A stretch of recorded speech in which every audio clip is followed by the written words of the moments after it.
Hi, it's Fias Tarot. Hello, all signs. Okay, so the person on your mind reading. So this is collectives. Okay, so again, so para makasama ka no sa collective reading natin, whether general man yan or love, dapat ikaw is naka-subscribe or naka-follow. Okay, so yeah, again, before tayo mag-start, kung hindi ka pa nakakapag-subscribe, please do subscribe and hit the notification bell para lagi po tayo maging updated sa mga mangyayari pa lang. And yes, again, kung may tanong po pagdating sa private reading and sa ating mga charms, so yeah, just message me po no, sa akin pong FB page for more info.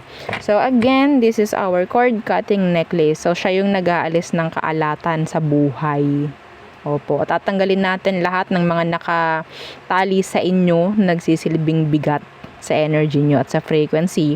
Kaya madalas, nandun tayo sa mababa na energy. So kapag natanggal yun, tataas na. So mas magiging okay na. Okay, sana na-feature nyo. Anyway, and yung ating 2-in-1 Love and Money bracelet na napakaganda, napakagaling, no? Pagdating sa pagmamagnet ng mga gandang connection, partnership, lalo na sa pamemera. Okay? So, meron siyang citrine stone. Ang citrine stone po natin is a money magnet, no? So, ganyan po siya sa malapitan. Ang ganda nito, lalo na in person. Oo. So, pwede po sa lalaki, yes, ilagay mo lang sa red pouch. Kasi naman, charm naman siya, no? Hindi naman siya talaga bracelet or nasa form lang ng bracelet. Yeah, kung gusto mo isuot. Pero madalas, hindi isinusuot oo. Kasi ayaw nila na, yung mga clients, ayaw nila na mapapansin ng iba, oo. Ayaw nila mahahawakan yung charm nila. Yeah, protection din. Wala rin namang masama. No? And syempre, yung ating granter necklace. So, siya naman ang nag-grant. Maganda yung energy niya ngayon, actually. No? So, magpag-grant na kayo, o mag-wish na kayo, mag-manifest na kayo, ipag-grant nyo na agad kay granter. No, yung may mga nagmamay-ari na dyan ng granter necklace. Maganda yung energy niya feeling ko No? So again, siya yung nag-grant ng inyong mga ginugusto, mga hinihiling, mga pinagdarasal. So, yan. Plus na yan, no? Sa pwedeng mag-grant, no? And syempre, yeah, yung ating pa-surprise, no? Mula kay granter. Weekly po, at least twice per week, meron siyang ibibigay sa'yo. Hindi ka pawawalan. Okay? Hindi ka pawawalan ng ating granter necklace. Napaka bait. Oo, napakagalante nito. Sa totoo lang. Yes, hindi ka kakawawain nito. Yeah. Okay? Hindi to papayag na parang kawawa ka. So, ganyan kabait yung granter natin. Granter necklace. So, dapat aalagaan din po ng mabuti. No? Oo. So, kung paano kanya alagaan, sana ganun mo rin siya alagaan. May energy po yan no? Kasi buhay siya. And, yeah, oo. Unisex po, no, yung ating granter necklace. And, made to order. Yeah. So, again, yung ating mga evil eye protection. So, available po yung mga yan. Wala namang limit, pagdating sa pagsusuot nitong evil eye protection. Mas maganda nga lagi kayo may ganyan. Madalas, may mga batang nagsusuot nito, no?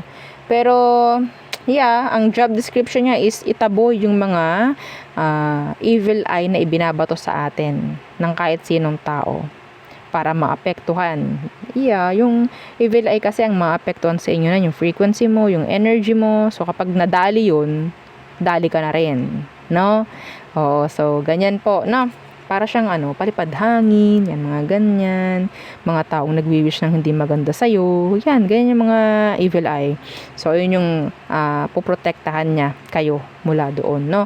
And yung ating mga, yung ating cleansing kit, okay? So, available yan palagi. So, kasama po yun kung paano ninyo aalagaan yung inyong mga charms. Okay? So, kailangan yung i-cleanse. Hindi na po tayo para maghintay ng full moon. Oo. Yung full moon po, dapat full moon lang talaga Oo, hindi yung may phenomenon na kasama. Okay? And yes, yung ating healing oil. So, si healing oil napakagaling pagdating sa pagtatanggal ng mga sakit. Oo. Sa katawan, mga lamig, yan, mga hilo. Yan. Okay? So, kasama na rin po dyan yung mga hirap matulog, may anxiety, Yan, okay? Yung mga madalas nahihilo nga. And pwede rin po ito na pang langis, no? Sa mga mutya, sa mga medallions nyo, sa mga charms. Yeah, okay? And yung ating charm spray, again, so ito po yung malakas maka-attract. O pagdating po ha sa pamemera, ganun rin po sa love or sa connections in general. Okay, so ano pa? Kung meron pong target person, mas maganda po no na ibigay yung pangalan lalo na kung malayo sa iyo or break kayo. Kasi kung hindi, andyan yung attraction eh. Okay? Oo. So, i-expect nyo na nandun yung attraction. Ikaw yung laging iisipin, ikaw yung laging lalapitan, ikaw lagi, like, parang nasa spotlight kapag ito yung suot mong pabango. Okay? Ganun yung mindset dapat, no? So, spray mo. Sabihin mo lang kung ano yung gusto mong mangyari. Ikaw yung hahabulin. Like, ako yung hahabulin. Ako yung bibilihan, ako palagi yung hahanapin, ako yung lagi na, may mga magbabayad na sa akin, mga ganong bagay. Okay? So, pagdating sa tao, kailangan ko yung real name po ng tao, no? Okay? And wala pong gender na kailangan, yes. Open po ito sa lahat, no? 50 ml again, and this is hypoallergenic. Wala pong masama o walang mangyayari kung ikaw is may sensitive skin. Okay? So, good for sensitive skin dahil ay hypoallergenic siya. Okay, yes. Ang tanong, the person on your mind. The person on your mind. Okay. So, tingnan natin. So, ito is parang kapag nakita mo, no, pag nakita mo at naka-resonate ka, then maybe that's the reading is for you. Gawin nating timeless. Okay? Gawin nating timeless. Yeah. So, the current person, the person on your mind, sino to? Ano muna ang sitwasyon nyo? Ano muna ang sitwasyon ninyo, mga collectives? Okay, the Six of Wands. What's with that? Six of Wands. Binato no? The Five of Cups in reversed. So, ito yung taong mahilig sa attention. And nakikita ko na parang nakaka-move on na siya from you. Whether you know it or not. Okay? Kasi madalas nabibigyan siya ng attention ng ibang tao. So, that is why nakakalimot-limot ka na niya. Okay? Parang wala itong ngayon sa'yo.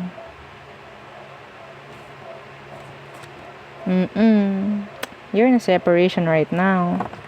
Pero ngayon, sa nakikita mo, if ever na nag-entertain nga to, you're hurting. You're in pain. No, kasi parang, ano ba yan? Ang dali mo namang nag-move on.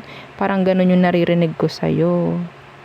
Pagdating sa person mo, ang dali naman yung naka-move on. Meron na agad iba.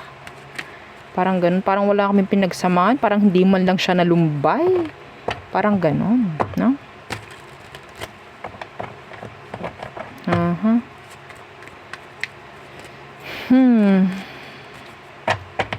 Let's see. Ano bang tingin sa'yo ngayon ng taong to? Anong tingin niya ngayon sa'yo? Anong tingin niya ngayon sa'yo? The Emperor in reversed. And the Sun in reversed. Ang tingin sa'yo ng taong to hindi ka ngayon nagiging okay. Oo. Nakakainis yung energy niya, actually. Like, nandun yung pagkamayabang ng tao. Yeah. So, ang tingin niya sa'yo, malungkot ka ngayon. Hindi ko alam, baka malungkot ka nga naman talaga, no? Hindi ka pa rin nakaka-move on. Siya nakaka-move on na, something like that. Hindi mo nagagawa yung mga dapat mong gawin. Nawawala ka sa ruta. Ganun, yung nakikita ko dito.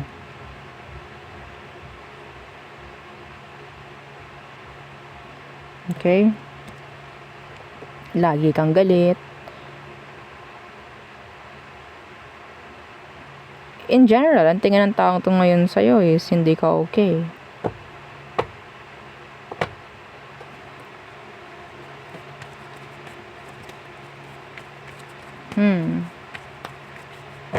Anong emosyon niya for you right now?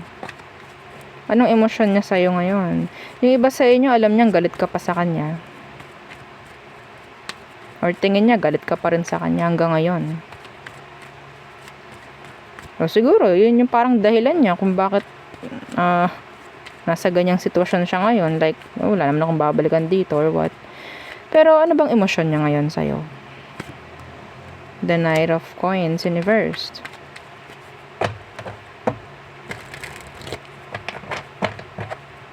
The Knight of Coins. The Eight of Wands.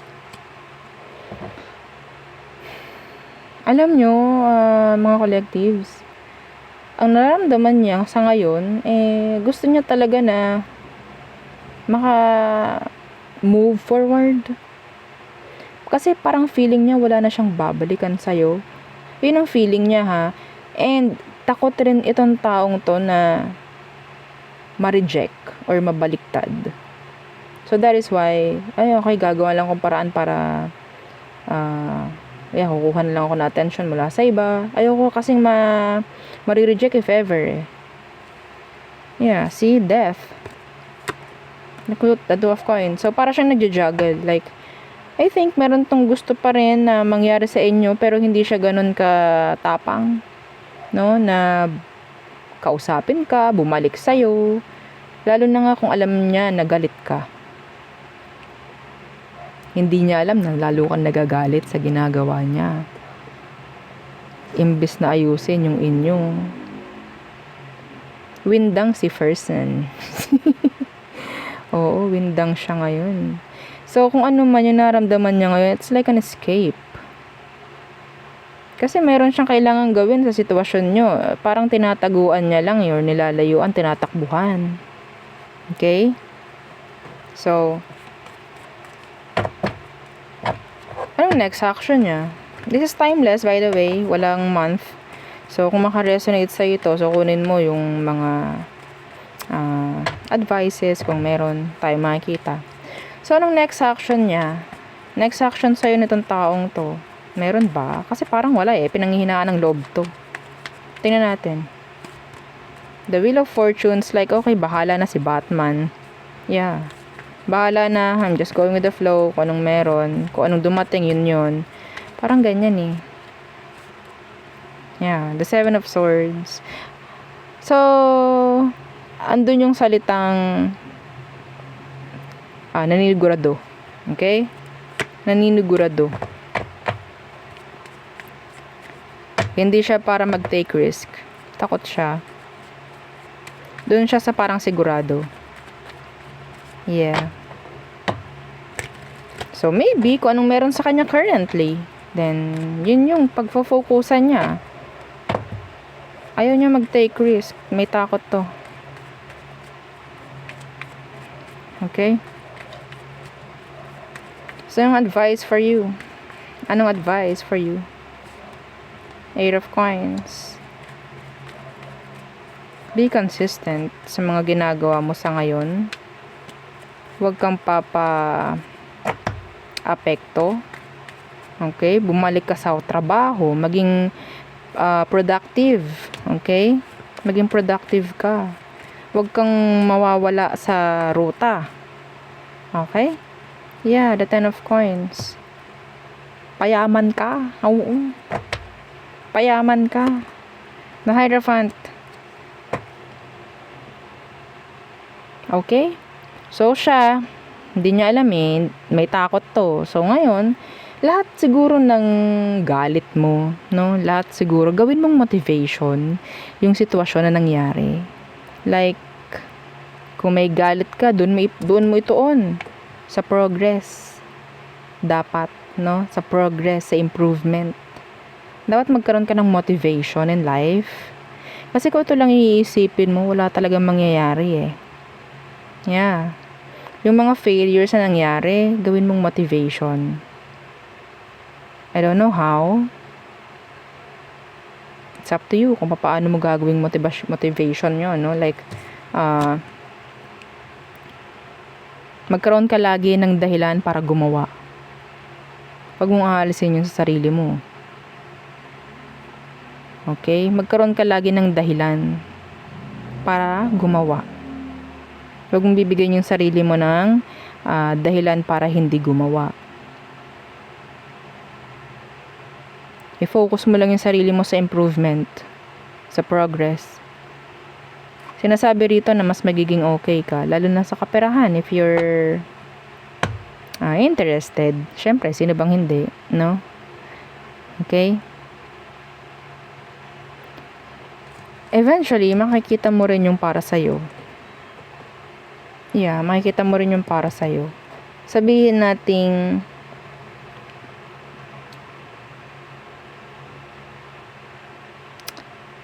may mga sitwasyon na pwedeng dumaan lang din dito sa atin, no? Okay? Para ata siguro magsilbing lesson, magsilbing motivation, para piliin natin na mas mag-move forward. Okay? Huwag mo nga hayaan na itong mga tao na to, na sabihin nating may nagawa na ngang mali, yun pa rin yung parang pagfo-focusan mo, di kawawa ka na lalo nun. 'Di ba? Mas kawawa ka lalo nun. So, wag na ito yung masyado mong bigyang pansin. Nawawala ka sa ruta, oh. Yun din ang point of view niya, Huwag mo hayaan na tama yung iniisip niya sa'yo. Okay? Baliin mo yung alam niya.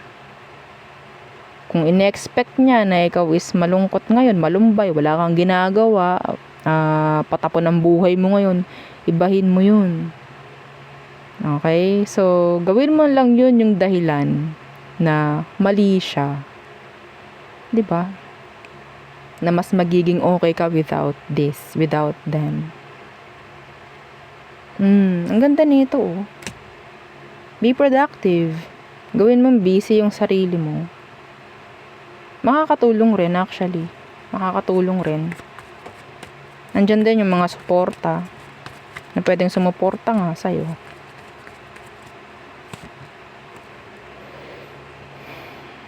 The King of Cups Universe. Release mo, yung burdens. Release mo yung burdens. Yung weight dito. Okay? Para magkaroon ng bukas na pintuan. Okay? Magkaroon ng open opportunity pagdating sa'yo. Kasi kung hindi, may blockage yun. 'Di ba? Wag mo na hayaan magkaroon ka pa ng blockage. Blockage na nga to. Wag mo nang dagdagan pa. Okay, anyway. So, yeah, yun ang aking reading for you. Collectives. This is timeless, by the way.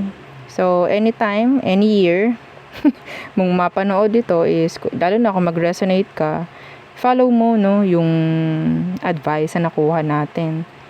Wala namang tapon eh. Yeah, sa totoo lang, para rin naman sa'yo yun. Pero kung ayaw mo, yeah, okay lang. May free will naman tayo, no? So again, yun ang aking reading for you.